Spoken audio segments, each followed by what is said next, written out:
Hi, I'm Kayla, and welcome to my channel where we talk all about startup things. Today's topic is anxiety. Now, this is so important to talk about, especially with startup, because we know startup can be such a stressful place to be. It can be so overwhelming, and particularly for people who are not used to the ambiguity and the lack of process and procedure, it can develop into anxiety fast. And we just want to stay ahead of that and make sure that we're doing everything we can to combat it.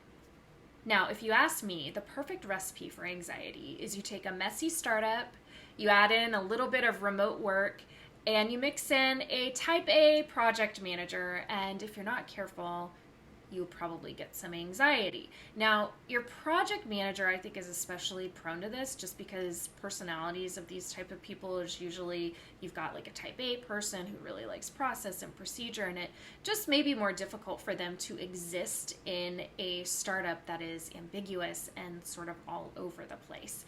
So you've already got that risk factor going, but on top of that, your project manager is usually operating alone. They're flying solo in this thing. They are usually having all kinds of conversations with people all over the company, but they're doing it all alone. There's no one really along with them for the ride during the day. So they have got to learn how to make all of these decisions on their own, and they don't have anyone generally to bounce ideas off of. They don't have anyone who knows context behind what's happening in all of these different areas. So it can start to feel very alone. For positions like this, and it's not always the project manager, there can be other positions like this too, and maybe it's a good practice to do this for everyone in your company, but I like the idea of having some sort of a buddy system, whether that's like a mentor or someone from another team, where you just have someone who you can reach out to if there is something that happens in your day that you need to bounce an idea off of, or maybe you want to have a weekly call just to kind of catch up so you know that there's someone on the other end of the line there. Having that buddy system, that support system, can be so helpful. I've had that in a job before, and it's really just saved me from feeling very overwhelmed and going down, these roads in my mind that were not going to lead to anything productive. Having that person who I could call and just say, oh my gosh, this thing happened, I don't know what to do about it. Or maybe just say, oh my gosh, this thing happened and I want to vent about it. That has meant so much to me. So I would suggest that if you can, set up a buddy system. The other thing is with working remotely, it is, again, very easy to start to feel alone. It's very easy to get lost in your mind. I've noticed for me, that's really when anxiety starts to take a hold, is when I allow my mind to just run wild with all of these things that aren't even true, and I create this false future ahead of me. Again, I think that buddy system can help with that if you can catch that on the front end, either having a buddy or having some sort of a technique or something that helps you, maybe going for a walk, maybe calling another friend, maybe journaling, something that helps you when that trigger event happens before you start to go down that road. The other thing that has really helped me is to remember that I'm not alone. Even if I'm alone physically in that room, I'm not alone. I have team members, I have a whole organization behind me, I have a whole family or a whole world, or whatever it is that you want to remember that you have is important. And something that helps me remember that is a little story from the book Tuesdays with Morrie, which is an amazing book. If you haven't read it, I would recommend it.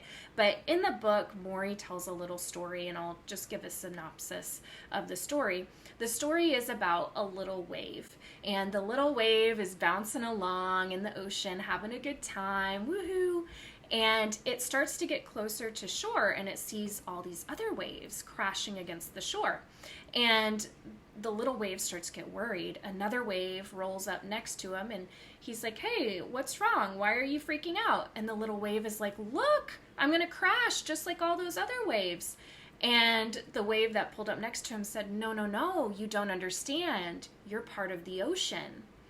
So you can go as deep as you want to go with that. I think it's a really beautiful story, and it's a great reminder of when we do start to feel, these feelings of like, oh, I'm all alone, like everything's going wrong, I'm getting all of these anxious and worried feelings, to remember, no, You're not alone. It's a lot bigger than this, and it's going to be okay. The last thing that I wanted to touch on with anxiety is around having calls or conversations with people, because I know this is a source of anxiety for many people, is like before I get on the phone with someone, or before I have a Zoom call with a client, or before I meet with my manager, I start to feel anxious. Something that's helped me with that is a little technique that I learned from Mel Robbins, and I believe it's in her book called The 5-Second Rule, which is another really good book. But what she talks about in the book is that she used to get anxiety before speaking engagements. And what she learned was what was happening in her body physiologically when she had this anxiety and stress and worry is actually the same thing physiologically that happens when you have excitement. So like your body is doing the same thing when you have anxiety, stress, and worry.